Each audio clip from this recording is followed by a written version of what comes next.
for my cue. Don't encourage him, Ben. Okay, well, good morning. Welcome to the Town of Sherborn's Board of Selectmen meeting of February 28th, 2014.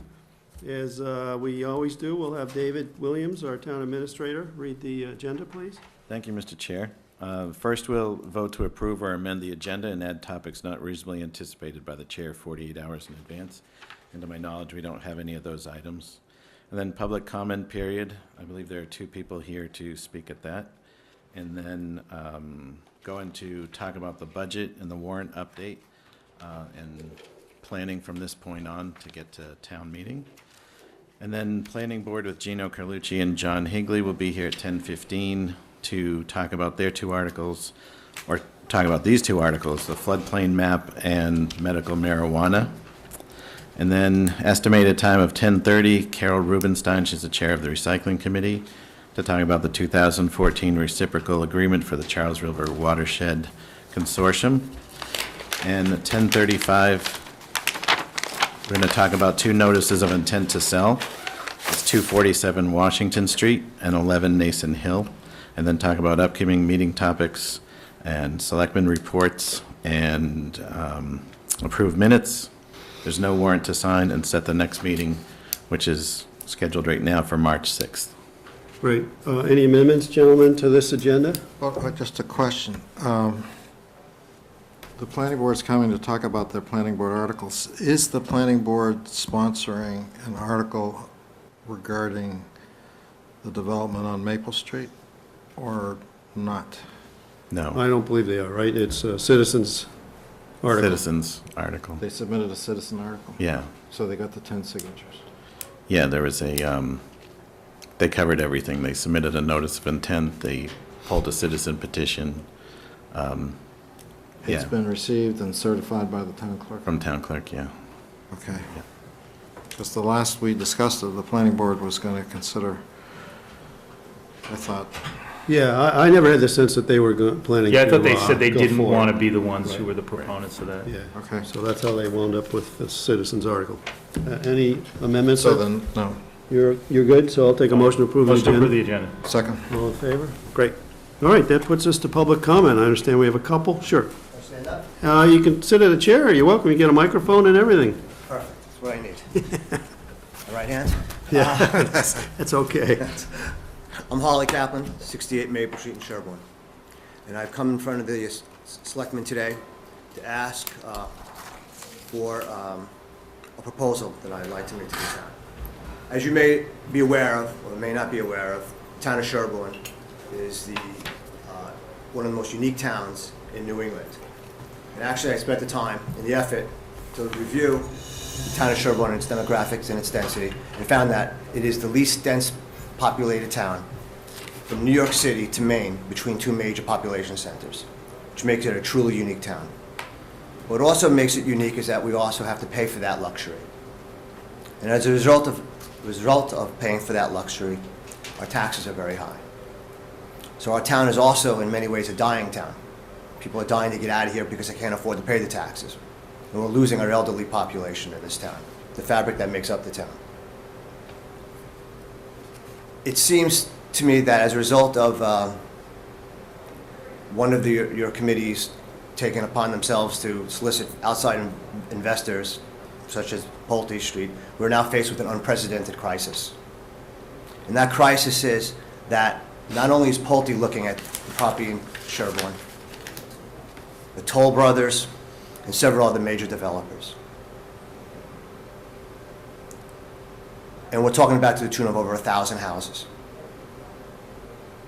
Pulte has already threatened at their last meeting last night that they would do Section 40B housing. So we've opened up the Pandora box. And as a result of that, we are now facing an unprecedented crisis. It is time that the town starts thinking outside the box and look towards ways in which to solve the problem. We have 2 major problems.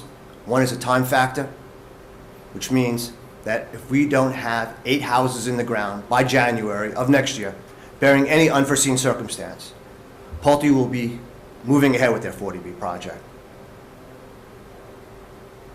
The second problem that we have is that this is not going to be the end. This will be the beginning.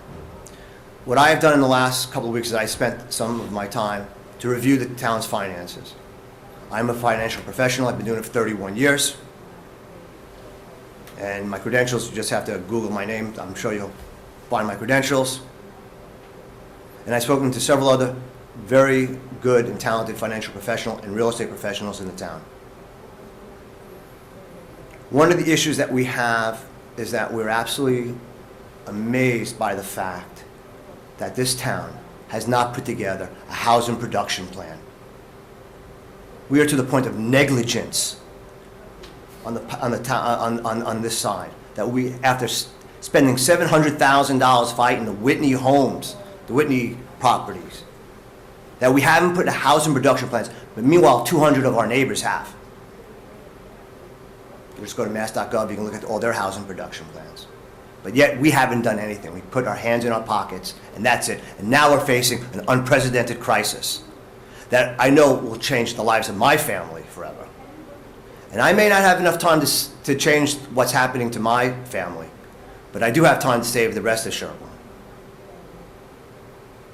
So I recommend that this committee immediately implements whatever it takes to get a housing production plan done as quickly as possible. The second, as I recommend this committee, and I would be glad to form a committee or a group to come before this committee within 30 days with proposals for generating revenue for the town, the potential of providing affordable housing in the town, and the idea of generating ongoing revenue, and more important, a way in which to keep the elder residents in our town. We are short of housing by 109 units.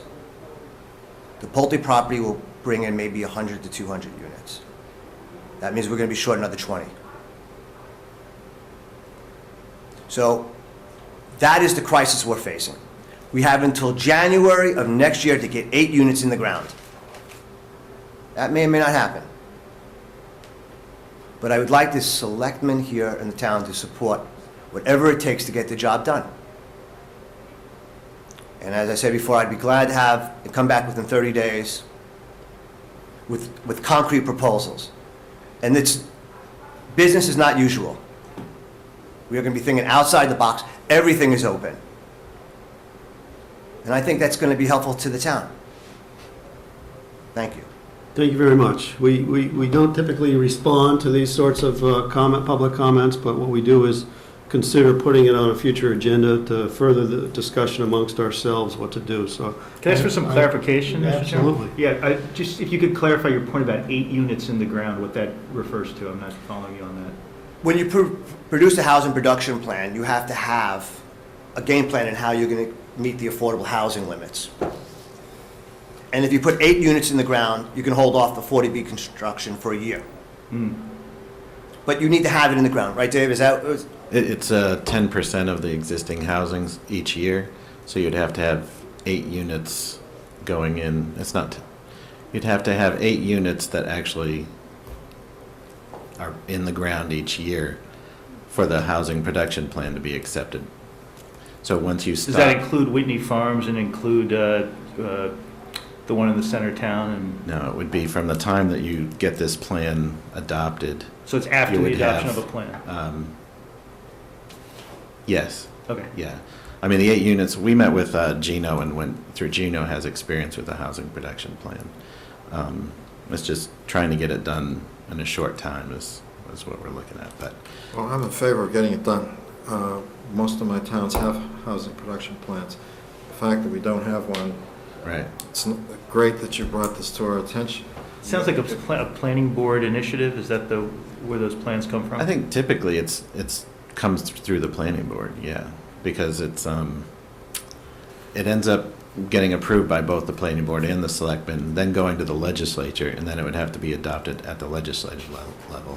So from my perspective, I know little about it, and so I couldn't speak too intelligently, and I try to speak intelligently as often as I can. That's hard to do sometimes. And I need to put, I need to so- put the numbers together. So I for- think if we know so if we could schedule an agenda item where we can have the discussion, we'll invite you to participate if you're interested, and we'll know more, we'll have done our homework, and see whether that's something we can influence or have much say in the matter, and given Paul's indicated some certain interest. And meanwhile, we have, Gino and I have talked to Mr. Kaplan. Okay. So we'll continue pulling together what we already committed to pull together. Okay, And I would like to thank both Gino and Dave for their efforts, good, because what I've asked them to do is take a look at what the town owns in properties and assets, right. and looking at those assets and seeing how we can maximize the value from those assets. And that would include land and so forth that you're. There's over 60 parcels that the town own. Yeah. There's a tremendous amount of unused and unassessed land Right. that abut neighbors that might make sense to offer to those neighbors as long as they keep it recreational use. Right. And again, I'd like to be able to come back here within 30 days and make concrete proposals on how we get things done, because we don't have much time. And I know the best way to kill something is to have it go through a committee. Right. But of the 3 or 4 people that I'd like to put together, who know what they're doing, if we can do that within 30 days, and then you can, hopefully, maybe something that we may need to present in front of the town meeting in April. So these are things this is time sensitive. We are facing an unprecedented crisis. Because Pulte's not interested just in 200 homes here. They're going to the next neighbors, everybody else. They're Yeah, working with people here. Right, I understand. I think they're talking about 66 units is what's on their plan right now. But Yes, but they said if they can't get that If they approved. can, I understand. Yep. Gentlemen? Thank you very much. Yep, sure, you got something else? Just a question, we had a group that was focused on housing partnership. Affordable Housing Partnership, wasn't it, Paul, or something, years Something ago? like that. Are they still in existence? No. No. And I don't know Why what not, happened. Well, again, I think that's all Okay, part of yeah. that whole discussion that we've got to have, Yeah. right, as an agenda item. Yeah, I mean, I'd like to know what wall they hit or how far they went with it and why it disappeared. I think it disappeared because they completed the project in the center of town, Leland Farms thing? yes. Oh, it continued after that, they were looking at. Only until I believe only until they transitioned that project from the developer, the town's developer to the resident. All right, well, that's part of what we'll discover So and there's room prepare. for a committee to look at housing issues. No, but I understand the time sensitivity to it as well. So Yeah, I do think too. I that's- would hate to see this go to a committee. So I think if we could try to pull together something for our next meeting, which is next Thursday, at least we can be smarter and have some stuff to read. Hopefully maybe more interesting than that, but. And I can put together by next Thursday. Actually, I'm going to be in Atlanta next Thursday. No, but we'll follow, we'll follow, to the extent you have information to provide to David, Right. through David, he'll share it with us, and that would be great. That'd be You know? terrific, John. All right? Hey, thanks for coming in. Thank you. Thank you very much, Harley, I really appreciate it. All right, I saw another hand in the, I knew this was one where we should have added more time for the public comment. This was the Nancy? citizen petition. I've come to talk about taxes. Nancy Hest as tax collector this Yes. time? Well, yes. We're in the process right now in my office of preparing the real estate and personal property tax for mailing, and we'll probably go out in the middle of the month. And we like to give the taxpayers 6 weeks so that we catch them in their billing cycle on the early end rather than the late end. So I'm a little early with my public service announcement, asking people to watch for that in the middle of the month.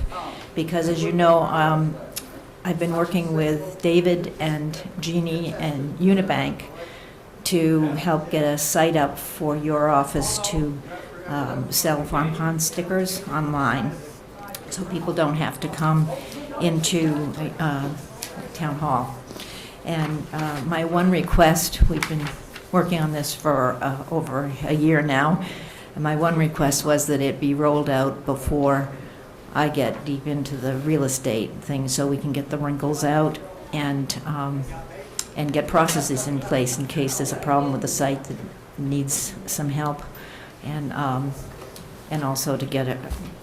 You're going to be counting on me to compare the applications to my excise bills so that people don't have to come in with their registration and that. So Jeannie put the site up yesterday online.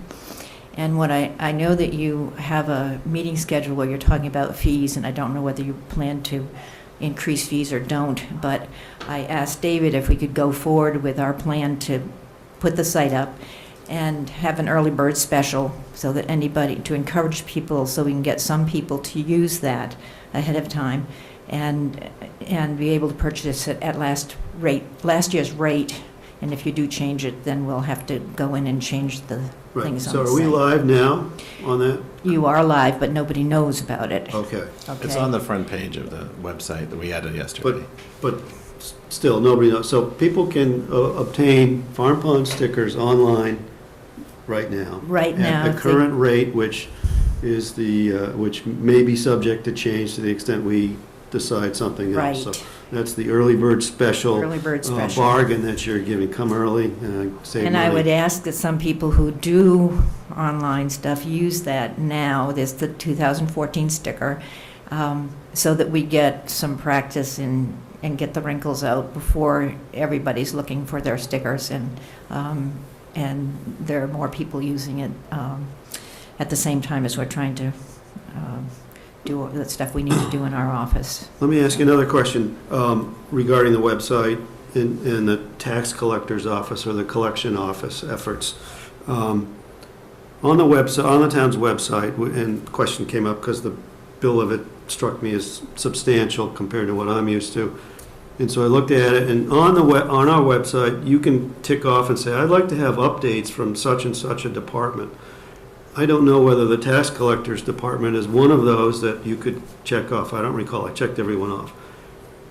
I'd previously done that, and I've never received an update. And what I'm told, it's not a website issue, it's just the user issue, in that to the extent that the resident signs up and says, I'd like an update from the tax collector's office, and the tax collector doesn't send out updates on that through the website, I don't know how you do it, then they're not going to get any updates and say, how come I don't get any updates? So anyway, if there's that feature or that capability, seems to me that's another way to get the word out, because people put in their email addresses and say, I'd like to be, on the mailing list of updates from a particular department. Okay, well, I want to make it very clear, this is not a tax office Okay. program. Okay. This is your program. As you know, I can't sell Farm Pond stickers. I'm just helping with the website because it's going through the same bank that I use. Unibank, yeah. Yes, but your page is totally separate. Gotcha. All right, so that's just something Right. Yeah, that and you when raised the people issue. click Thanks. on that, they will go straight to a Farm Pond page. Page. They won't Perfect. go through the tax page at Right. all. It can only be used by people who have a car registered here in town. If it's got a leasing company on it, they're still going to have to go down and demonstrate to Jeannie. They have to that- show that they're a resident. That's Right. Yeah. And you can't get your senior sticker through this because you don't pay for your senior sticker. Unibank Gotcha. likes money, so it can't be used for that. But you can get additional stickers, as well as your first sticker, if you are straightforward with your registration and all of that. All right. All right, Okay. Nancy, thank you. Anything So, else? I Yeah. just wanted to say that in your tax bill is our usual flyer, and I know a lot of people don't even pull it out of the envelope. I would encourage them to, because it's a lot of information about our office. And I'm letting you ride on the back of it with the new Ah, very good. program. Yeah. So, and as I said, this should go out in the middle of the month, and by that time, you may have determined what you're going to do as far as Fee structure. fees are concerned. Okay? All right, thanks very All right. much, Nancy. All right. So we have 15 minutes, David, if we were to try to stay on schedule, to just talk about if there's no more additional public comment. All right. So next up was just an update on where we're at in the budget, the warrant updates, and figure out where Right. we go from here. So as we've talked before, you got the process about the budget going forward, and then you get the process about developing the warrant. And at some point, they cross. So Tuesday night, I met with Capital Budget Committee, and we talked about the Farm Pond Management Plan and the ladder truck with the capital budget committee. And Wednesday night, we met with the advisory committee. Yep. And finished up the remaining Board of Selectmen budgets. So, and then I have this, I had the warrant checklist to you guys and Yes. some budget numbers. So right now, it looks like the original budget we took to advisory committee was 1.7%. 1.4%, I'm sorry. And then that allowed for $57,000 increase. And then we, To follow their guidance. Yep. right. Yep, And then we noted to them the number of items that we had concerns about, yeah. which is the police department overtime, the police cruiser, town hall renovations, transfer station, recycling, and the issue with the current year appropriation for CM&D. Yes, yep. So they were aware of all of those items, and I gave them a memo about any changes that I've made throughout the budgets. So right now, with adding, they've agreed to add 40,000 to the base of the police department budget, specifically for the cruiser, Yep, to cover the cruiser. The overtime piece, they've gone back and forth about whether that should go into the base of the budget or it should be held out somewhere else. and that's the one where last year, what was budgeted was 90,000. The initial ask from the police department and presented was 135. And the question is, do we go more towards 120, I think? Right, the current year was 90,000, and we're still looking at data that's coming in. And then the budget request was for 135,000, which I had taken 15 out and moved to 120 after speaking with advisory about how we should handle that Yeah, issue. yeah. So right now, we need to look at, does the selectmen prefer to put that in the base or keep it out and risk a supplemental next year? I think Yeah, that's I the- mean, from my perspective, I'm comfortable at the 120 because we have good data points that show that the Pittman schedule is proven to be pretty attractive when it comes to overtime. Right. It's still a fairly significant increase over what was budgeted for this fiscal year.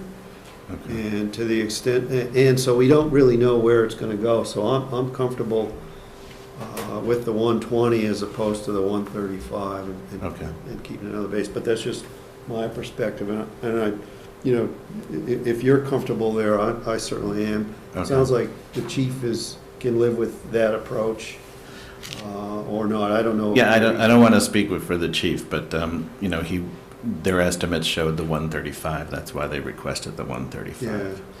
Yeah. So, we've been looking at the 90,000 for the current year. If it's 135 next year, that's a 50% increase. Yeah, So there still seems to be something in my head that says that it can't be that big an increase with the things that the selectmen have done. no, in I the mean, we've past. always budgeted, the police department, from my experience, has always budgeted, the budget for it, not necessarily that they budget, but the budget for the overtime has proven to be less than what reality has shown. Okay. And the reality is often influenced by somebody's out sick for an extended, sick or having surgery or something for an extended period. Or in this fiscal year, I know we've got somebody that went to the academy, and so the shift has to be covered for that Right. person and so forth. So Right. those are outliers that cause some bumps that you can identify. And then the core overtime, just natural overtime of a day of sickness and whatnot, Right. has proven to be, I think, in the period that we compared this to last calendar year to the prior calendar year, under the Pittman versus the old schedule, was showing a $50,000 decrease on that Right, core right. level of overtime, right? Right, greater than 50,000. So I think, as part of this overall discussion, what I'm hoping we come out is a plan in the very near future meeting where we're looking at, it sounds like you're just about there between where you're comfortable, where advisory's comfortable, and where I think we'll be comfortable Right. to say, let's have one piece of paper that shows where we're, the final numbers for the selectmen's budgets, and we vote them, okay? Right. And And that could be as early as even Thursday, I don't know, but, Right. all right? And in the interim, on this one particular issue, that you get comfort from the chief, Right. that he can live with whatever number it is. Right. You know, Right. I think that would be the way I Right. would see it, but I don't know if these other gents have thoughts on it. No. So the numbers haven't changed from the original that we had been going with, other than that 40,000 being added to the base. Right. Everybody else seems to be able to live with how it's being put forward. And the CM&D number is the tweaked ask number, if you will, right? Yeah, I mean, we explained it to advisory that his budget's relatively flat, but it shows, 3% increase because of that thing that happened with the appropriation. Right, so. right. So, I mean, is that a plan? Because unless these are the numbers we're looking at here to say these are the ones we want to go with, I'd rather, just to be sure, give it till Thursday, Okay. sounds like, on that.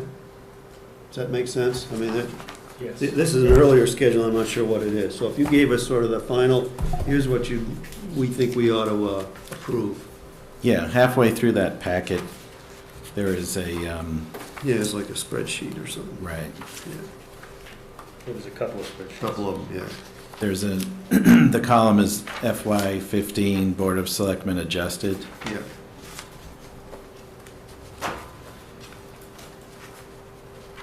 So if you take the police department, it's got, for salaries, it's $1,347,000. That's where the 709. 15 is coming out The of. 15 has come out or has not come out? It needs to come out of that number. Okay, so if we finalize that, but is the cruiser in the Cruiser expenses? is in that column. It's in the 134, right? Okay, so So that's all. Let's the get bottom right line number numbers. is 4.5, is that what you're, 4.515? Less at least 15, right? I don't have that packet. I didn't steal your package this week, Paul. It's halfway It through was that last one. week. Somewhere in there. Find Just it. take this one. Yeah. Take mine and then make it easy. Sure. Which number, you said the bottom number is what? Is it 4.515, is that what you're talking about? General fund subtotal. BOS adjusted all funds total. I got, Yes, Okay, all right. yes. And the Let- 15's coming off of that, is that? The 15 is coming out of that, so it'd be 4500094. oh, that's all funds, That's all funds, Which right? is still over, it's still over our 1.4. recommended by significant amount. Yeah, On the general fund, it would be roughly 3.5%. Mhm. So this, where it's showing a $151,000 increase in Yeah, general about fund, it 15. would be less 15,000. for the overtime. All other items remain the same. I mean, and these are the numbers we reviewed previously. So we've gone through the detail and what's in Yeah. the book. Yeah. But Yeah. I mean, so with we'll the- just Thursday, pick up Thursday. With the okay? approval, yeah, then I will bring back the adjusted number that's finalized and a replacement budget sheet for Yes. police. And that would do it. That's it? Yeah, Yeah, okay. good. That'd be great. On the warrant article, so we have a draft. We're gonna keep track of the drafts and red line changes as we go forward, Yeah. hopefully. Right. Yeah, we moved that document. So you have a draft warrant in front of you. You have a list of, it's basically a checklist on the front On the page. front that you prepared. I guess for now, it would be good if you went through there and saw, if you wanted to make any recommendations on the order of those articles, that would save us from doing adjustments later. So if there's Yeah. anything that you think should be taken up before any other item. In terms of how it's dealt with at town meeting. Right, right. Okay. So we can make that adjustment now, and that would be easier putting the book together. And then if there are items that you eventually want to, maybe after you see the advisory book, you want to have your own comments put together, we can do that. It can be a press release, it can be on the website, or And however we, you'd like to you handle had touched base with advisory, there's no appetite for us putting in any paragraphs that would confuse their report, which. Right, they prefer, it refers to "we" in there a lot, and it's always been known as the advisory report. They've put it together. I did notice the warrant that's in there isn't exactly the selectmen signed warrant. Right. I mean, the articles are the same, but it's not the same format that we post the warrant that's signed by the selectmen. So it truly does look like their advisory book. Yeah. You guys have any thoughts on, I mean, there was some comment of trying to make some comments from the selectmen somewhere. Ideally, we'd hoped in the advisory booklet, but that, Right. so Plan B, we'd have to come up with a Plan B of some. The Plan B place would to just put be a handout from the comments, selectmen, handout, Right. a memo from the selectmen or something with Yeah. recommendations on the different articles, which I think it's, it's something we should be doing if we're trying to help direct policy in the town and Right, so present our views. after we look at the article review, we can come back and we can put those comments together. And there are only a few articles left that you have to review. Right. That's right. And we could actually do a straw vote on each of them and write a little squib about them if that's Right. helpful. That's right. So we typically do, my experience, we've taken a position on each article. Right. And so we'll be getting to that point in the not too Right. distant future. So at the next we're meeting, taking piecemeal Yeah. for now. That makes sense. so at the next meeting, if we could nail down the budget and then see if we want to reorder anything, Yep. and then verify that the sponsorships are right on this checklist. These are the articles that the Board of Selectmen are Right. actually sponsoring. There was a request in prior years from the planning board that the zoning bylaws not be at the end of the warrant because people leave. And they consider a lot of the zoning issues to be permanent, long-term, sometimes structural changes to the We way. We land pulled is the, in town. we pulled the stabilization and the free cash out and stuck that towards the end in the hopes of keeping people through the zoning articles.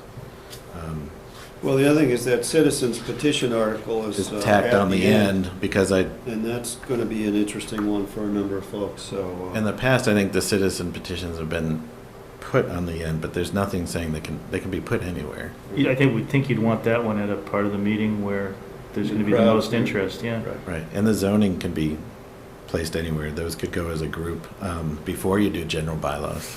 Mhm. So we have only one citizen article. Looks that way, yep. Yes. And that's the Pulte. Pulte project. So, okay. If we've got a little time, can we go through the minutes and get some of that stuff out of the way? Till the planning board gets there? Yeah. Well, I had just given some comments to Diane for the minutes of the 16th and the 23rd. Yeah, let me see. They were minor. There are two edits for each. I had one on the 5th Oh. December. And I gave you my edits, right, Diane? You incorporated those Yes, already. that's- So that's what's in here. Yeah.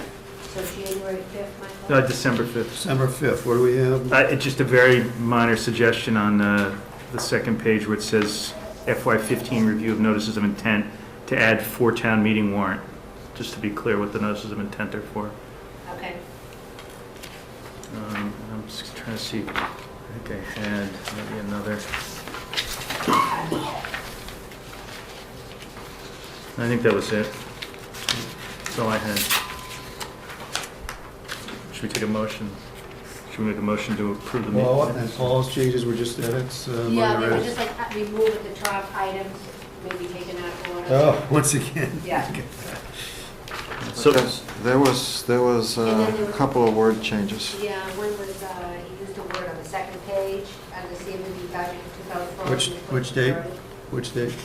January 23rd. What were we doing? Understand the budget warrant article. The last sentence from right before the motion, you took out the word frozen and inserted the word converted. Yeah. And on the, Good word, yeah. and When on you're talking about January snow and ice, I know 16th, about freezing budgets. We're all freezing, but Yeah. maybe the budget isn't frozen. And then on the January 16th, under DS regional schools, you did the municipal agreement. January 16th. Right. What are we doing on January Guidance 16th? position. Something under the IMA section? Yeah, under DS regional schools, Yeah. second line down, remove the word stand and put in the word guidance position. Third line down. Yeah, there is not a guidance position for the Department of Revenue. Yeah, I didn't know what the word stand was. There was not a stand. And then that's it. Okay, so motion to approve the minutes of December 5th, January 16th, January 23rd, and January 30th as modified by the edits we just discussed. Second. Okay, great. Any other discussion? All in favor? Aye. Great. Nicely done. I just strongly feel like we should be getting these things cranked out as quickly as possible and get them up on the website and wherever else they go. Good. All right, so we're at the next part of our agenda, which is John Higley and Gino Carlucci. And we have nice chairs, comfortable chairs, and the microphone waiting for you. And welcome, gentlemen. Thank you. Yeah, well, I'm gonna, we're following up our previous discussion on floodplain, a warrant article, and medical marijuana. So we wanted to, we took the comments and thoughts from the last presentation, last meeting, and done some work to respond to your comments. And Gino's done all the work, and we've talked about it at our planning board, so I'll let Gino describe the response. And you're going to start with some background? Starting with medical marijuana, of course, the background is that the state passed the law. We can't prohibit medical marijuana, so we have to have something in place to regulate it or else be vulnerable. A maximum of 35 facilities currently can be licensed. 20 so far have been granted conditional licenses, and from what I understand, some of those are being reviewed again. So we've proposed a bylaw that would allow medical marijuana facilities only in the business general district and not within 500 feet of the property line of any school, playground, or athletic facilities, which severely constrains the area remaining in the business districts. But we do have something left for to allow a facility. The bylaw limits the hours of operation, 8 a.m. to 8 p.m. It also limits the size. And as drafted right now, we would allow a dispensary-only facility to be up to 1,500 square feet, a cultivation-only facility to be 3,000 square feet, and a manufacturing process of marijuana-infused products of 3,000 square feet, and a maximum of 7,500 if all three operations are combined in a single facility. To put that in perspective a little bit, a cultivation-only facility was licensed in the town of Franklin. It's a 70,000 square foot facility inside an industrial building. And there's plenty of vacant industrial space available, so I don't think our chances of getting something like that are very strong. And there's other kind of standard provisions as well. Right now, we have this listed as a special permit from the planning board. That's up for discussion. If it were, it could be the Board of Selectmen, if you're interested, or the zoning board. If it were not the planning board, there would still be site plan review from the planning board. So, we put that out there. And I think when I was here we talked about kind of comparing it to like a liquor license with an annual renewal, where this is not that case. This is, the renewal would only be if there's a change in the ownership. Is that by state law, if that's the case? Once it's zoned, unless there's a change in the ownership? I believe that's a provision of state law. I'm not 100% sure of that. And is the state law what's driving the, and again, you point out it's not probably likely to happen, but you've got a manufacturing type use now in the business district, which is not something we've allowed otherwise in our business districts, so this introduces a new element, even if it's only theoretical. Is that something you feel like we have to have in order to comply with the state law? Or would we be able to say, well, under no circumstances do you do the manufacturing? That's a good question, because obviously it's part of the system that's being set up, but we have retail space available. We don't allow manufacturing of other retail products as part of the facility, I suppose. But while it's called manufacturing, I mean, it's really food preparation and. Is it more like what a pharmacist does? Is that the idea? Yeah, it's more like that. It's more like that, so I believe. So it's not, hard manufacturing. It's more just turning the plant product into other products. So as long as we food or have oil. some way to distinguish it the next time somebody comes in and says, well, you let them manufacture that, I want to manufacture this in my retail shop. Okay. Yeah, and then the size limits are, it would be probably a disincentive for most Sure. types of manufacturing operations. I think I had sent a memo about a conversation I had with the Karen Van Unum, who's the head of the state's medical marijuana unit. And there's like two things of concern that I wanted to suggest and kind of reiterate from that memo. The first is that under the law, any person can get a hardship license which allows them to grow their own marijuana. And so a number of my towns have specific regulations of the marijuana growing on all the private properties in the town, because anybody could get one and grow their own marijuana. And the most important feature was that anybody who gets a hardship license should have to grow the marijuana indoors. Did you incorporate something like that? That's not for medical facilities, that's for the individual user. Right. I thought that was a requirement of the state law already, that a hardship license to grow it on your own has to be indoors with similar security measure, not as intensive security measure, but that it would have to be grown indoors. I'll double check that though. We can certainly add that if it's not already part of state law. Because that's the stuff that other communities have added to their zoning thing, is to also this is outside the district where the RMDs go. Anywhere in town that anybody who then gets an individual license, they can grow their own marijuana and produce their own marijuana. And the idea was to regulate that so that it would not be intrusive on neighbors, and you wouldn't have. Yes, now, to get that hardship license, it has to be that it's not convenient for the person to go to a licensed facility, or the person has a hardship or disability such that they can't physically go there. But, and they can't get deliveries from the facility, because the licensed facilities are also required to have a delivery system. So if there's not one located close to Sherborn,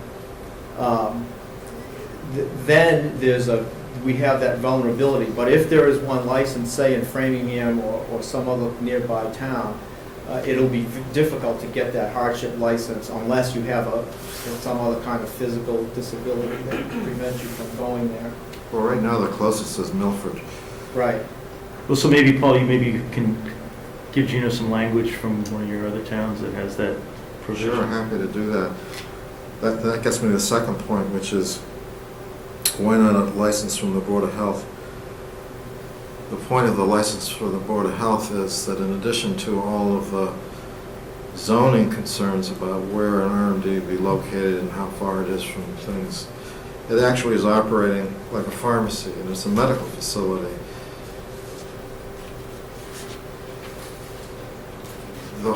And there are all kinds of state law requirements, but there may be additional requirements the Board of Health would want to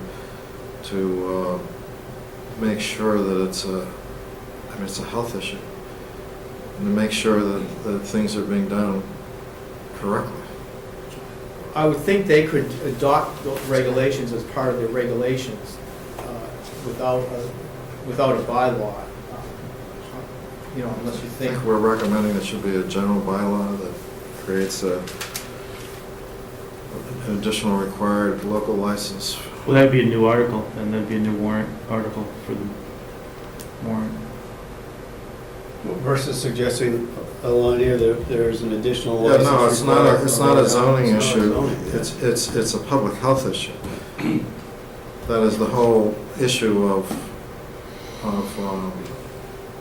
who, how, when, where, all those things.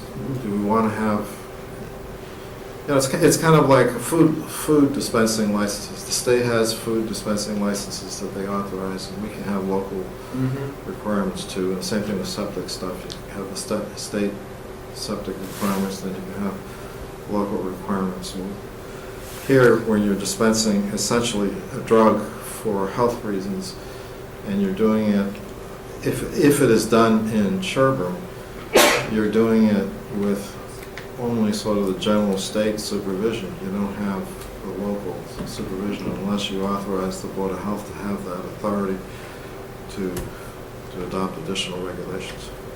Sort of in context of a pharmacy is regulated in other ways. The pharmacy doesn't need to go to the Board of Health every year for license renewal or something. Where this is certainly different than drugs that would be sold through a pharmacy. Seems to me what you're raising, Paul, isn't really a subject that the planning board has much say over, right? I mean, it's something that maybe the Board of Health would have an interest in putting forward, or I suppose we could have done it, but it seems Well, to me this like... was advice from the state, so I passed it on to the planning board because they're the people working on the marijuana issue. And I see somebody from the Board of Health here, and I assume they're working on it also, or could be working on it if they wanted to. Well, I'm not worried Why don't about this part of this. Okay, so you're really talking zoning bylaws here. I'm with Paul in terms of that's a good point, but it is not a purview of you guys. Right. Likewise, whether a license from the Board of Selectmen, which would likely incorporate sign-offs by the Board of Health, just as we do in, food or liquor establishments and so forth. And likewise, the police department. That's not a zoning bylaw, so that might be something we should be thinking about, Paul. Longer term, yeah. Yeah. Yeah, well, but the problem with,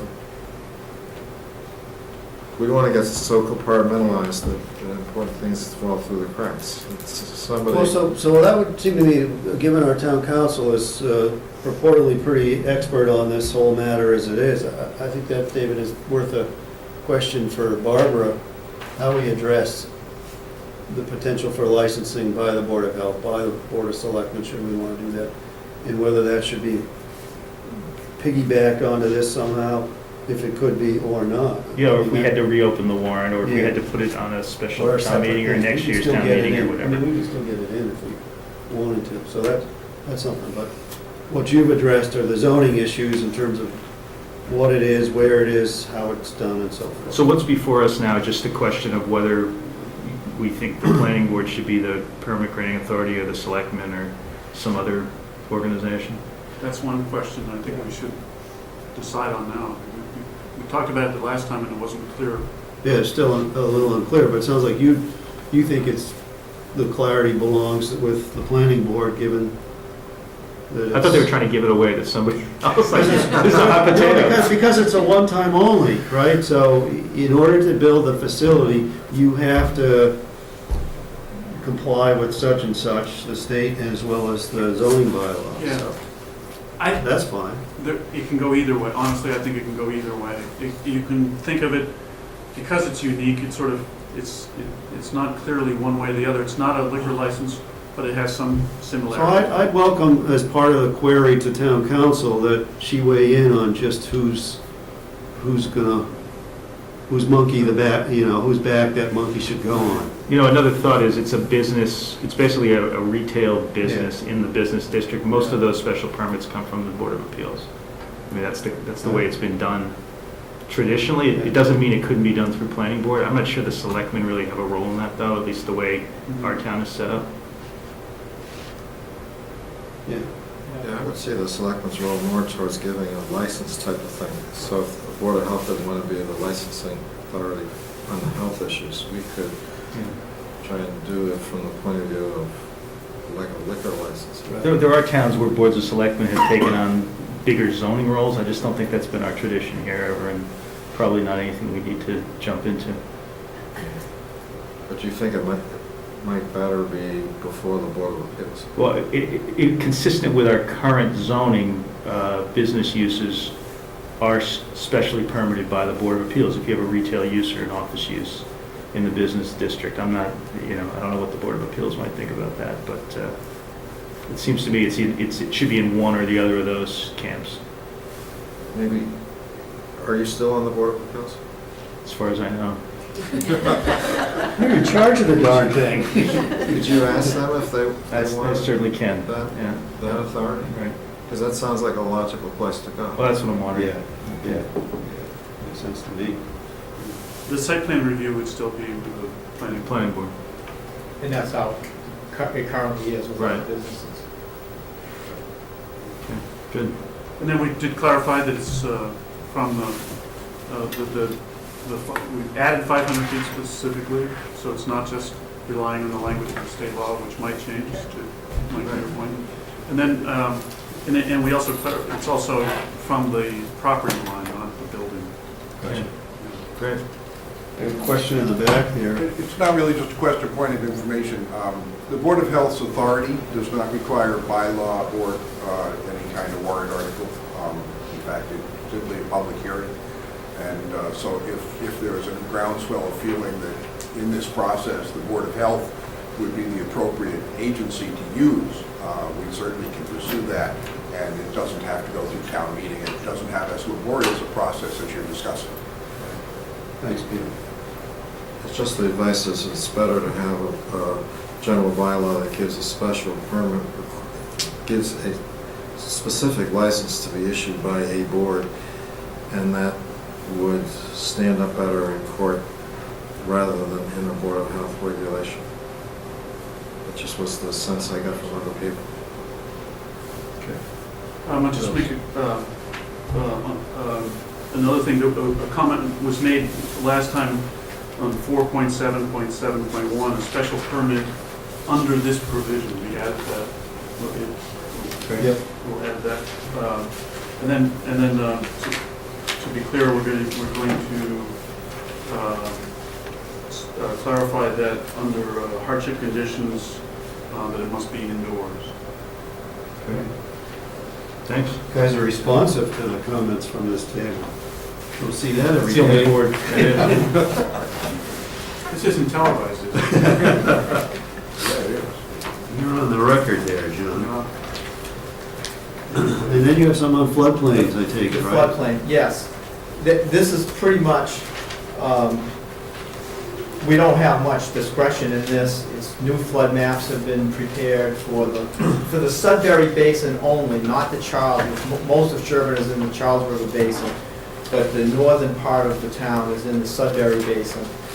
And so these new flood maps are going into effect in July, and we need to adopt them in order to maintain eligibility for the residents to participate in the federal flood insurance program. I've looked at the maps. They're very difficult to read. As Here's one. Yeah, I had trouble figuring out what I was looking at. Most of them don't show Sherborn, right? Yeah, Yeah, only, there's little a, bits of Sherburne. most of the maps are Natick or Framingham, but part of Sherburne is in the map as well. Right. And it's hard to read it's nice that they have aerial photographs so you can see more clearly than the old maps before 2010, which were just a lot of white space and roads, and you couldn't tell really where the boundaries exactly were. The aerial photographs help, but they're not clear, easy read aerial photos. But anyway, so it looks to me like the areas along the Natick border, there's a couple of areas that might be impacted that weren't in the old floodplains, but mostly it's not a huge impact for the town. But the bottom line is we don't have a choice. Either we remove eligibility or we adopt it. So how would let's say there's one property owner whose property wasn't covered under the floodplain maps previously, but now is. How would they come to know that? Their mortgage, I guess presumably if they had a mortgage, their mortgage company would. Their insurance and their broker. insurance would. Right, whenever, if they try to refinance or purchase insurance, that would be checked, and then they may be required to Get the obtain flood insurance, right. But that's not our responsibility to No, identify that for the residents. But And what you're it's saying whether or is- not the town passes the bylaw, they're in that same pickle either way, right? well, they're in worse situation, because then they Because don't then have they the can't get the option. federal flood They insurance. can't get Yeah. the insurance, yeah. They can get insurance, but not the federal. Flood, yeah.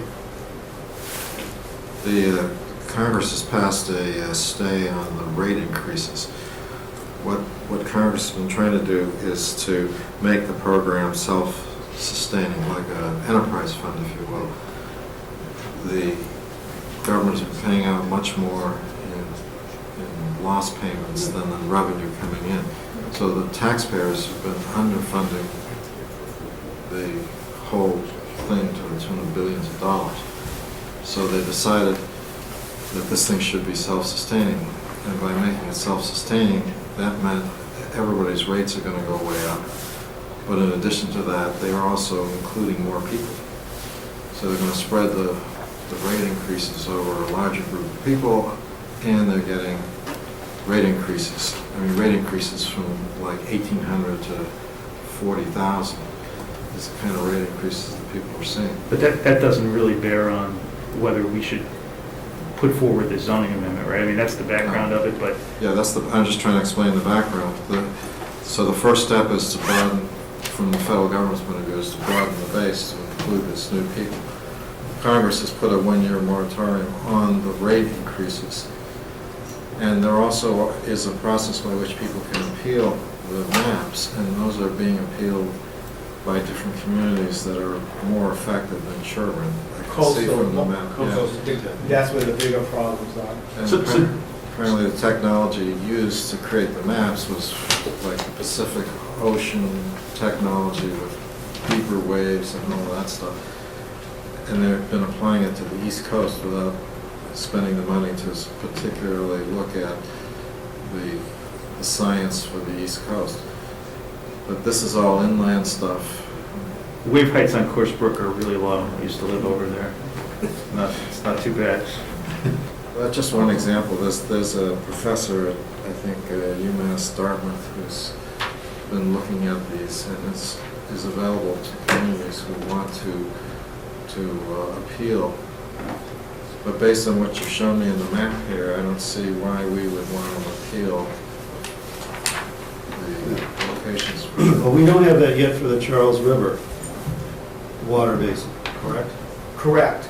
We did get new maps for the Charles River Basin, and we adopted them back in 2010. Oh, But so that's what those- we're working off of, even though they may be subject to change, yes? Yes, those maps, from what I understand, there was not a new study that accompanied them, they just, So we're good with what we've adopted at this yes, stage? we're good for now. Subject to adopting these. Yes, but the Charles River Basin, I wouldn't be surprised if they do a closer And look we'd be at. having the same discussion on that. Yes. And Gino, one thing that comes up often with these flood maps is just the difficulty of people who are trying to build or, doing due diligence on a purchase, getting accurate flood maps. I mean, the stuff that's available online is not good. Will we have in Town Hall someplace the actual maps for people Yes. to look at where they can see where their house is? And We definitely do. okay, good. All right. And I guess one other comment was to add a reference to the general bylaws. So just in that case, if somebody's building or something, that it's easy to. For them to see that it's Yeah. covered under the general, yeah. Good. Great. Okay. Thanks. Great to see you, as always. I don't know if you saw the beginning part of the meeting, but we had a public comment discussion of a housing plan and the urgency of the town needing to put a housing plan in place, given some of the things that might be coming down the road in the next year or two. And so I think we're going to bring it back to a later Yes, meeting. we're going to do it not fairly soon, we hope, possibly even next Thursday, but we'll let you know when we're doing that. David, we're going to pull together some information so some of us that aren't so smart about this stuff can get smarter. Yeah, and I think then, the, talk about it. a couple of comments. One that was raised at the planning board hearing this week, and then this is the general plan topic. This is long-term, this is open space plan, and it's the general plan. And it's an option, so we'll certainly talk about it more at a planning board, but it needs to be incorporated into our general plan. So it's an element of the general plan, or could be if you chose to do that, is that correct? Is that how that- Well, Yeah. sort of, but Sort of. there's a specific housing production plan process that the state has. I've done a couple of them for other towns, but it's a two-step thing where if you have a plan approved, and then you actually produce the housing in that plan at the rate of 0.5% up towards the 10% affordable housing, you get a 1-year moratorium against 40Bs. And if you produce 0.75%, you can get a 2-year break. But you have to actually build the housing that qualifies as affordable housing. I see. It's not the plan alone that And that can gets you you that. keep getting that moratorium year Yes, after yes, you year can. if you keep building the percent or Yeah, half so the percent sense or was whatever? the recommendation from the citizen who came in was that we should be moving that forward, expeditiously to try to get on that track if we can, given potential otherwise for the large 40B project. It's clear that option needs to be understood. And understood and explored, I would say. And that's where I'm at, and you just gave me a lot more, better understanding. It doesn't have to be on town land, but it has to, and you can't go back and say a trailer or somebody's existing accessory apartment is affordable. Those things aren't included. But so there's that sort of thing. But the point is, that should be clarified and seen as an option. Yeah. To compare to other options. Good, yes, so I mean, with all the other stuff that's on your plates, that sounds like an important thing that will be, on the top of the target this year. Right. Gino and I were both at a swap meeting yesterday to talk about agricultural land and protecting farms and long-term strategies for things that can be done to protect viable farms. And one of the topics is 61A, if that could someday be revised in a way that would make protecting farmland or open space easier to do. And a part that I'm personally intrigued with is the idea of saying that the price of the land, it would be a change from what's now, but the price of the land as agricultural land in this example, if it were to be taken out of 61A, that it would be taken out and it would have to be sold at that value rather than at a developer value, where it would be really hard for another farmer to buy that property to be able to compete at the price that it would be worth as a developed land. That's one strategy, it's one thought, but those are things that I think go into the same kind of long-term thinking about open space protection and if there is development, how it's done. One of the nice things about having our own housing plan is that we can drive the process. So I would think housing is best in the downtown business area where people can walk to amenities and so on. And if we're doing the housing plan and implementing it, soon the housing plan will be oriented towards housing that would fit into the business area and support the businesses there. The more people in that area, the more it would support the business area, as opposed to allowing random events to happen where projects could take place anywhere in the town. And if you leave it entirely to the private sector, anybody can buy a tract of land and come in with a 40B anywhere in town.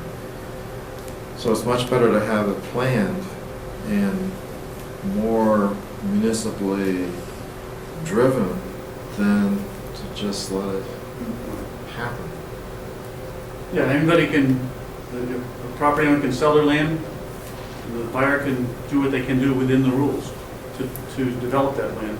So for any community, certainly for Sherborn, we should be targeting what lands and how do we want to keep unchanged and strategies to do that, to keep them unchanged. So those are, I think this is the discussion that goes into the land task force of the general plan update, and it's really where do we want to be in 30 years, as we've said. It's also where we want to be in 2 years, though. That's right, but you know, it's some of these things like changing a state law is a long-term strategy. Sure. So there's short-term and long-term, you know, as we've discussed a fair amount. If something is in a 61A or 61B now, the town has right of first refusal. So those are things that can be done in real short-term, but so how do we do those sort of things? And that gets into the discussion. I think you know I can go a long time on this. And I'd like to, but I'm also cognizant of your schedule. Okay, well, we'll circle back, because we're going to do a little homework on this. We'll invite you when we have this discussion about Great. this house. That'd be great. Thanks for updating us on these two items. Thanks. Good to see you.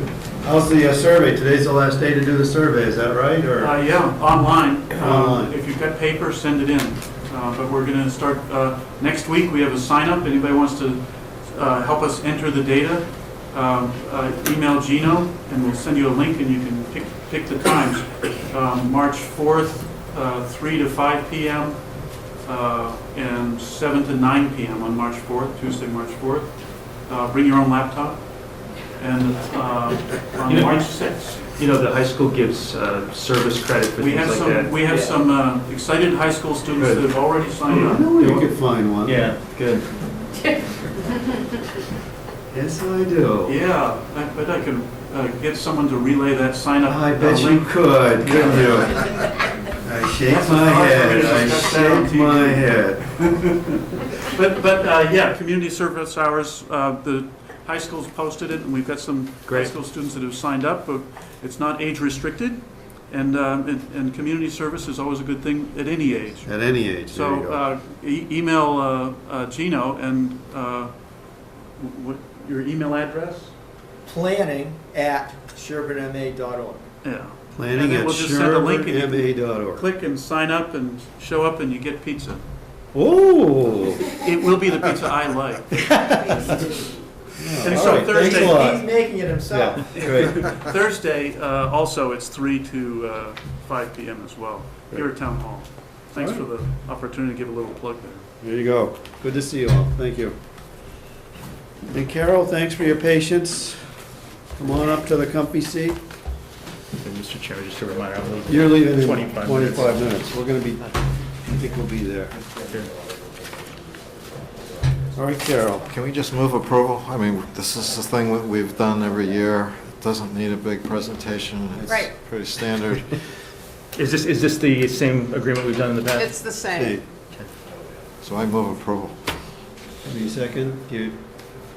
I'll second. I mean, if this is something that people have been comfortable with, I'm comfortable. I don't know I anything read about it, but- Sounds good. You want to explain It it made- briefly? it made just to sense. help Mike? Well- This is an agreement among a number of neighboring towns that we will allow residents from each other's towns to attend one another's household hazardous waste collection days.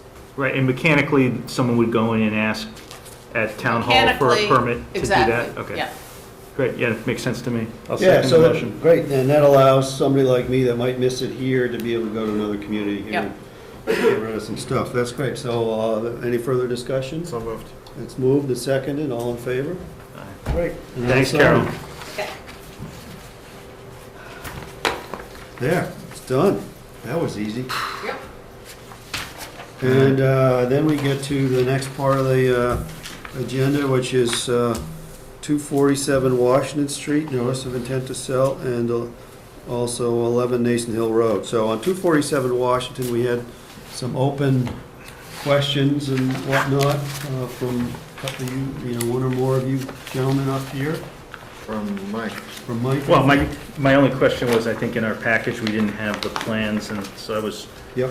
still having a little difficulty figuring out what land this is. Oops, sorry. But I think I've got that, I understand what we're talking about now. I don't know if anybody's here representing the applicant, Peter. I think you had some involvement there. The plan here is to do 2 single-family homes, is that the idea? Yeah, it's already been subdivided and filed as two building lots. 2 building lots, Right. okay. And is that what the developer intends to do, do you know? I can't speak for the developer, I'm just representing the owner. And we had also queried various groups within the town here, Concom and so forth, to see if there was interest in having the town exercise its right of first refusal. And what did we get back? They were included in your packet. There was a memo from Conservation, which was roughly the same memo as the previous property. That they have no interest to take on that property from a Concom perspective, right? From a Concom perspective, yeah, Yeah. due to And, funding. here we are, Elder Housing had no interest in this property from their perspective. And then we heard from. Recycling. Recycling wanted to move the transfer station over there because recycling is always thinking outside the box because they handle too many boxes. So, It was gonna be Transfer Station West. yeah, there you go. Okay. Well, I heard that there's a lot of wetlands and it's hilly, so I only want a flat, dry piece of land. All right, so you gave it a look. Great. So at this stage, The other question I was going to have, David, is do you notify Sherborn Rural Land Trust about these notices routinely? I think we should start doing that. Yeah, I don't recall. I would have to double check with Diane to see if it actually went to them. Okay. I don't recall of seeing it go. We should, just because we know they're active in this subject and so forth. you see a hand there, yes. I just have a question. Does the posting of this as an agenda item fit the requirement by statute there that a public hearing be held? It is required by the statute that a public hearing be held before a decision is made to exercise the right of first refusal, I believe. And I mean, maybe this is an open meeting, so perhaps it does, but that's my question. I don't have an answer to that question. That's, Chris, what we see from the town council's memo is that the town must either act to exercise its option to purchase and record a notice, or after a public hearing, assign its purchase rights, or notify the property owner that it is not intended to exercise its right of first refusal. And so, or fail to record any notice within 120 days. So it looks to me from the way she summarized it, like that the public hearing is required if you're going to assign the right, but that otherwise we would have the right to waive the right of first refusal at a public meeting. Right, I think you have the right to waive the right. That's my understanding from reading it also. But Okay. I just wondered, this is a public meeting, does this constitute the public meeting, the public hearing? Is this a public hearing on this issue? I guess. Well, that's what I'm saying. Yeah. From her summary, it looks like the hearing requirement only pertains to assigning it to a nonprofit, not to doing what we're doing today, which is something which it looks like we could do at a public meeting based on this summary here.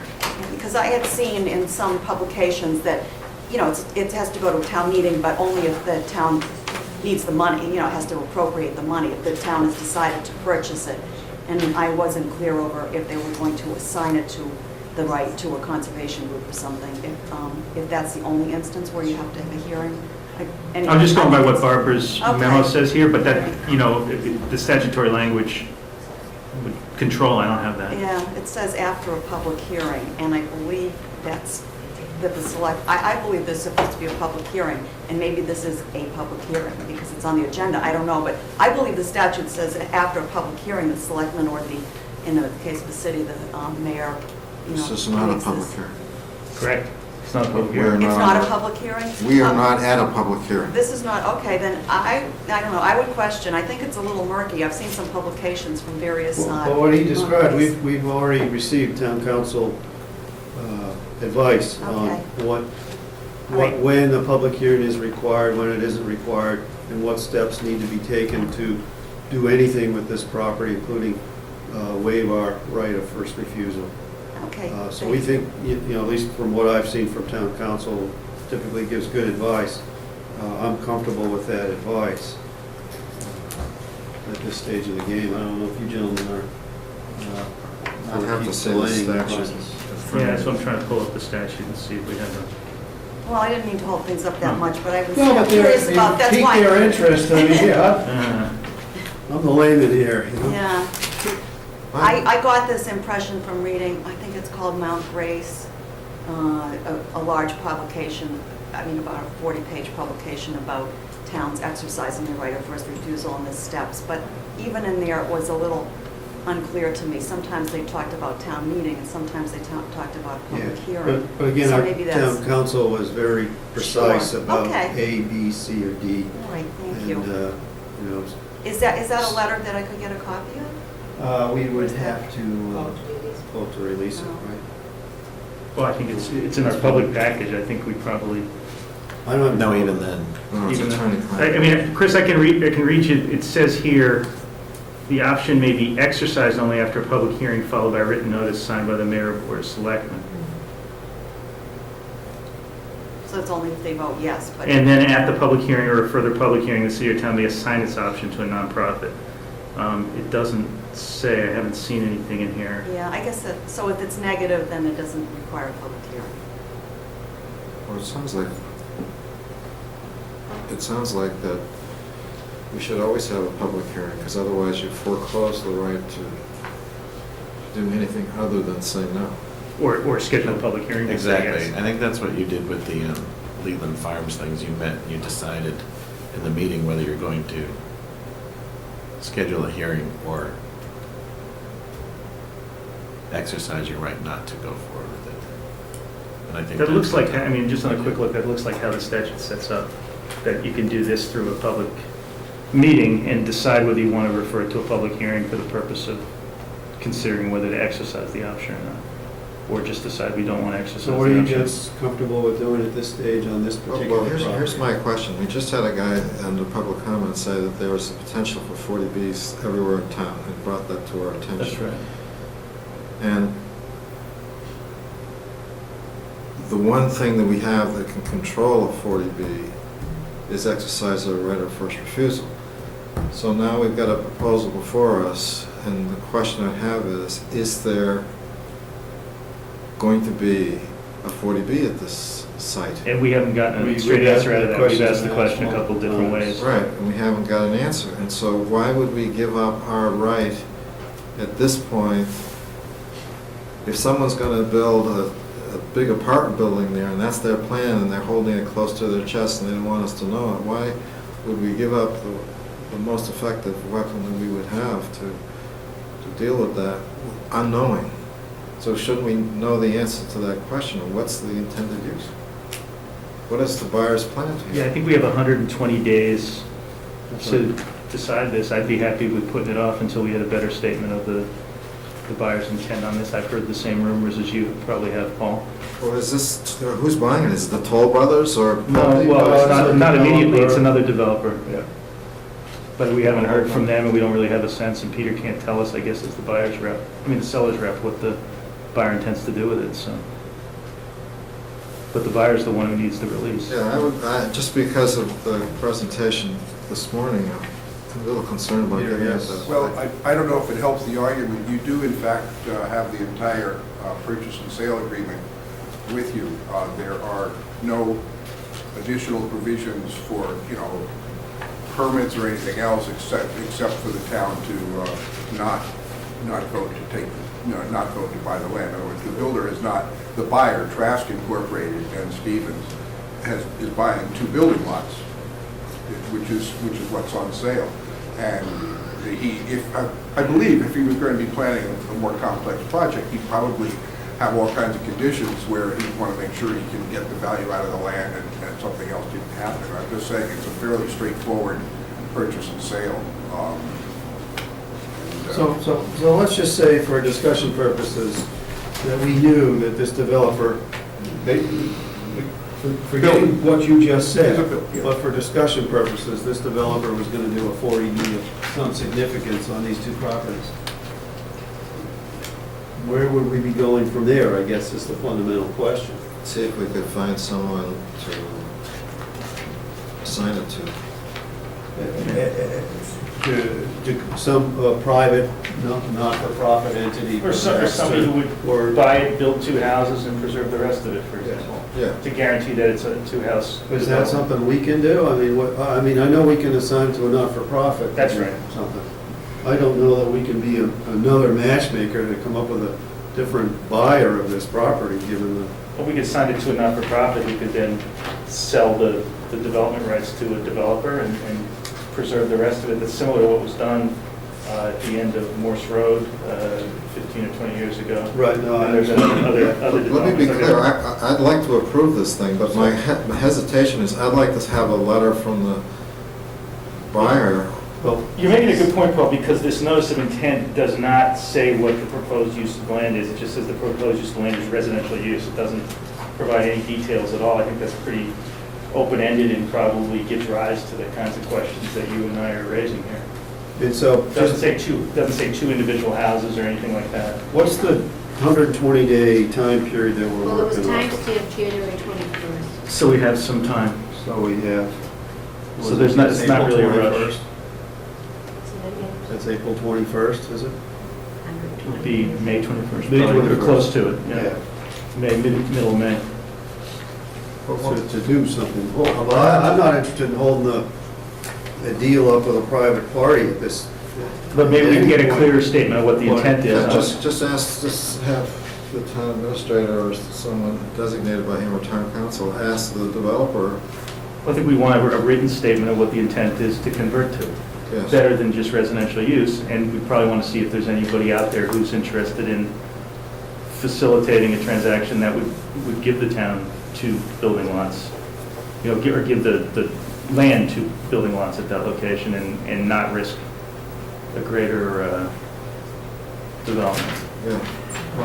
Obviously, what our next. On behalf of my property client, conversation I'd just like to ask, if that process would go forward, in what kind of time frame would the town be buying this for $850,000? I don't think anybody's talking about the town buying it, Peter. Again, in what time frame would that be taking place out?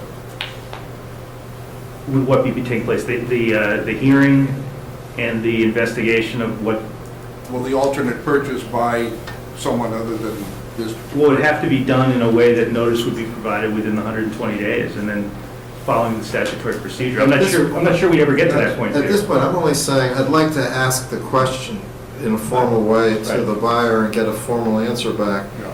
And if the answer is, as I believe it's going to be, which is the guy's going to build 2 single-family houses, I have no problem with waiving the right of first refusal. On that going basis. forward. On that basis, on that representation. If he writes back and says, oh, no, I'm planning actually to go in with a zoning change and put a manufacturing plant there, or I'm going to use the lot for a 40B development or whatever, then that's going to Or cover I my want to preserve my options, or whatever it is, yeah. Yeah. It's just ask. I think that's My point is, responsible. his purchase order had no conditions that he gets approval for anything other than. Right. Well, I understand. Which cuts both ways, Peter, really. Okay, all right, I'm just pure here. No, I understand, and I I'm know, looking at what I'm going on. I know you want this to close, and, we want it to close too, as long as it is what it seems to be. I wanted to say, I just raised that to see what in the future the process would be. I wasn't even specifically. But no, we didn't take it, Chris, as you trying to address this at all. Right after this. No, and these questions had come up at a previous hearing. I mean, I had So raised them at a we're previous going to ask hearing. the question a third time, only in a more formal letter to your developer here. Buyer. Not yours, but the buyers, yeah. Okay. All right, Good, thank you. to the buyer. And that's my same issue with the second one. Same issue is to determine what's going on there to ask. But I think the assessor had a similar issue on this one too, right? A question of what the intended conversion is, or that there be a stipulation that there's not going to be a conversion. Yeah, there's 110 acres or. 110 acres here, and we just are going through this thing with the 90 acres on Maple Street. 110 acres, you can put 300 housing units there. Right, and I see we have a gentleman here in the back who I think represents. My name's George LeBoy, I represent James Oh, good. Holland, the owner, and we're talking about 11 Mason Road. Yes, we are, here. yes. Lot different, conservation restriction on this land, the trustees of reservations, can't do it. The intended, there's a purchase and sale agreement, the buyers are individuals, they're gonna keep a single residence there. And they may modify the house, but that's all. And they've got to, in order to do that, they've got to satisfy and notify the trustees of reservations, so they can't build a big development there. George, why is it that you're asking for us to waive any rights then if it's not being converted out of 61A and it's only being transferred in ownership? I don't think you need to provide a Under the notice. statute, we still need a waiver of the right of first refusal. Even just to sell it without any intent to convert? Yes, the statute requires, there's got to be a waiver, or either that or the 120 days has to go by. Ah.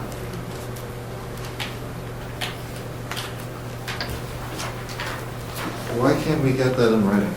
What's that? Why can't you send a letter to us saying that the intent is to maintain the 61A classification?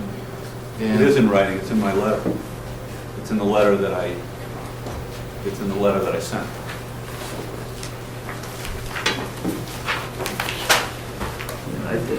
Dated February 6th. All right, where is it? I got some other papers. I got February. February 26th.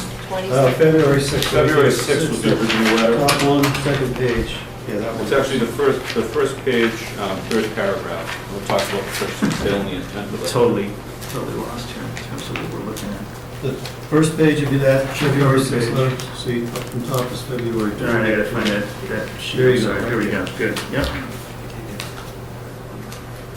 All right, so this is from David asking for additional information. It is your understanding that the buyer intends to utilize the property as it is currently being That's used. exactly right. And that's what the purchase and sale agreement calls for, there's a copy in there. Right, I don't and he's have a re- problem with waiving the right of first refusal in those circumstances. But now, understand, he's representing the seller, where we're, on the other one, we're asking the buyer to make such a representation. Oh, he's representing the seller. Yeah. I represent the seller. Oh, yeah, no, Yeah. we want a representation from the buyer, I'm not sure why. I'm not for the sure. reasons we just articulated. Well, first of all, they can't do anything else with it because of the trust of It's the trustees of conservation reservation and it's restriction on this conservation. property. It's unlike, I'm not sure what the circumstance is with the other property, but this has a conservation restriction. They can't make a modification without the okay of the trustees of reservations. Does this cover the lot in the front too, The lot in the front was lot? already transferred. There's a 3-acre lot across the street in Mason Hill Road. That's right, that one's been sold and That was developed. sold already. That's the corner lot? There's another lot, I Yes. believe, on the front of the, across the street there, isn't there? On the main No, property? this is the only lot that was selling. This is the only one, okay. This is the only one. It's 107.93 acres. And so will there be land retained beyond that, or? No. This is it, okay.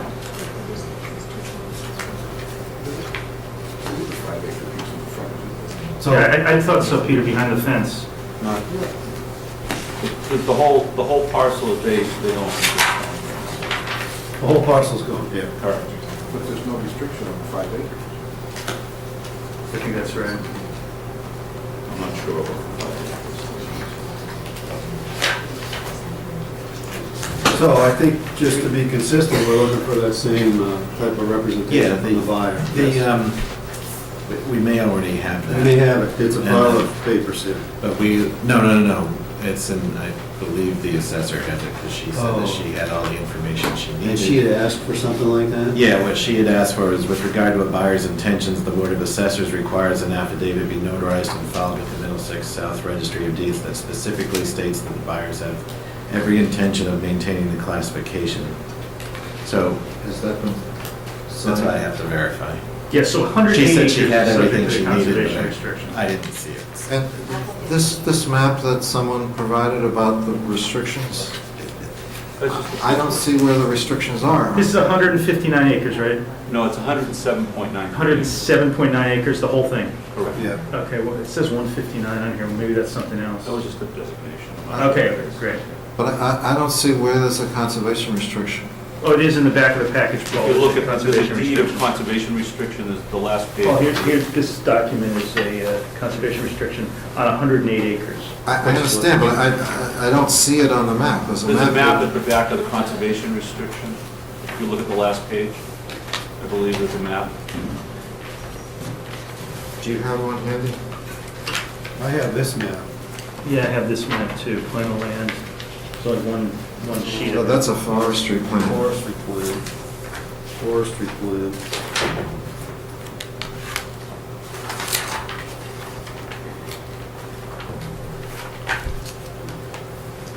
Should be attached to the last page of the deed of the conservation restriction that was recorded as a plan.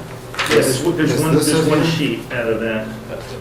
So which is, without having to read all the legalese, which is the restricted area and which isn't? The whole lot is restricted. The area A that it shows is that's the area that they're allowed to have the dwelling in. That's And 10 that's the acres? 5 acres we're talking about, I roughly? think that's the 5 acres. Okay. This says 10 acres. That's the area, that's the envelope that they're allowed to have the dwelling in. I've got 10 acres on that. Yeah, I see that, 10 acres. Paul, I think you signed the conservation restriction. You don't remember doing that? It was only 17 years ago. I'm in all favor of conservation restrictions, but with 10 acres, something could happen that's excluded from the conservation restriction. I think that's a pretty It's unlikely. not excluded from the conservation restriction, it's just the area that the only area that they're allowed to have any kind of a dwelling in. I think it's pretty unlikely that that's going to be the site of a 40B in the middle of that island in the middle of that conservation land. What about a transfer station? Well, here's the question, we want to be consistent and try to get some representation. Maybe We already have Diane it. has it. We already have it. No, she I left a message with Yvonne, but I Yvonne did is not email on. her before the meeting and asked if she had all of the documentation that she needed, and she told me she did. Does that include an affidavit from the buyer? Well, that's what she asked for, so she's I saying asked she has specifically, everything. she had all the information that she needed regarding 11 Mason Hill. Well, I don't know if she needs that or not. What I'm saying is, She's She asked asked for for it. she asked for an affidavit. Yeah, there's a, That, I would rely on that affidavit if we had it. Right, I can't confirm that she. well, there's a I paragraph in this conservation restriction that authorizes subdivision and development of a parcel that shall not exceed 5 acres located in the northwest corner of the property with frontage on Nason Hill Road, with frontage not to exceed 250 feet. That's a carve-out from the conservation restriction, which is consistent with what Peter just described. Well, Peter Lifton was the one who mentioned the 5 acres. George was saying he didn't think there was another lot that could be carved out. Well, it's part of, there's not a separate lot, it's part of this one lot. Understood, but but within the scope of the conservation restriction, there, paragraph, what is this, What page 9? you on at the? I'm on page 10. Page 10, of the conservation. Existing residence, outbuildings, and other uses, and, so it's There reserved is, rights, paragraph 4, Subdivision. new D, residence. subdivision, new residence. So it looks like there could be a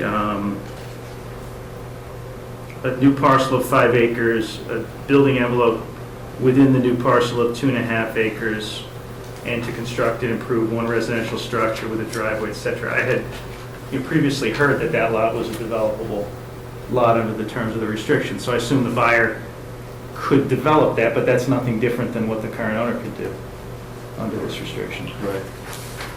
Then there is the original 10 acres. which Well, is. the original 10 acres has a house on it, and I think that's restricted also. I'm looking at it right now. Okay. Okay. What? She has it. The affidavit. So the owner's willing to continue the current use. And it And says, you have it from the buyer, you have the notarized affidavit. Which, from the Yeah, buyer. I mean, I am comfortable with this. I think Okay, this restriction You're all set, so. covers All the right, issues good. we were concerned with. So Okay, I so can please move to make- approve this. We, all get a copy of okay, any it. further discussion, all in favor? So we'll release the, Yep, we The waived our right. Okay, thank you. Thank you. you pulled that one out, George. Sorry to spin you around, we. No, it was good that you were here, that was Well, helpful. if the town wanted to come up with the $3 million, then that's okay. That's right, too. No, that property would probably be worth it for that property. It's Yeah, a nice that's piece of land. Yeah, beautiful property. And thank you, thanks for coming in. Thank you. All right, what else do we have? I think we have done everything other than, yeah, we waived our right of first refusal on 11 Nason Hill Road. Okay, so now we're down to next meeting. I know Mike's got to leave shortly. What did we say we were going to do, David? You and I talked briefly, we were going to,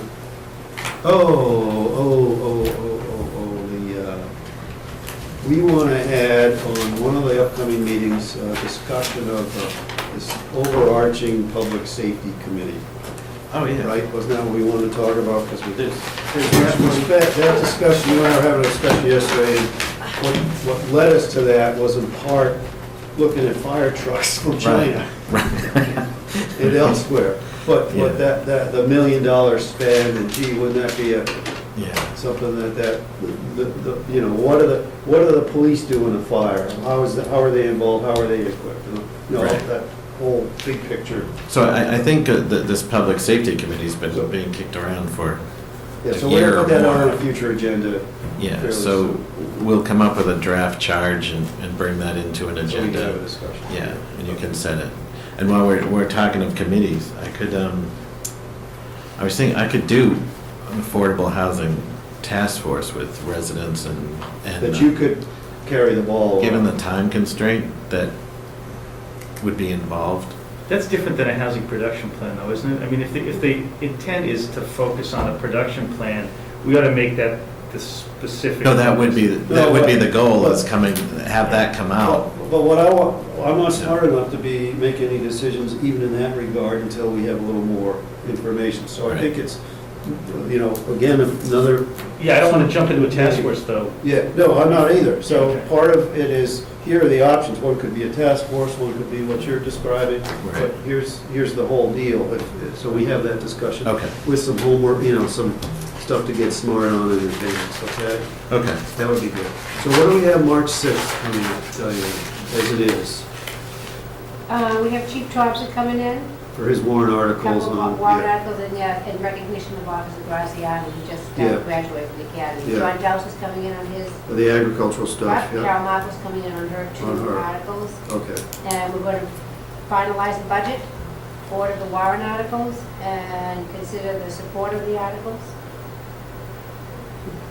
Whatever ones we're comfortable supporting at that point, is the way I would And then phrase it. possibly putting on a discussion regarding affordable housing, though I did talk to Gino and John Henley, and neither one of them are available that night. But they All right, are available. and on I think Thursday. that it's time sensitive, but it's also got to be done well enough. Preparation needs to be done for that Probably one, the so 13th. maybe the 13th. We will be doing a big warrant on the, will we be doing a big warrant on the 6th? Yes. All right, good. So I think we're covered. Anything else for today, Paul, that you have? No? Motion to adjourn.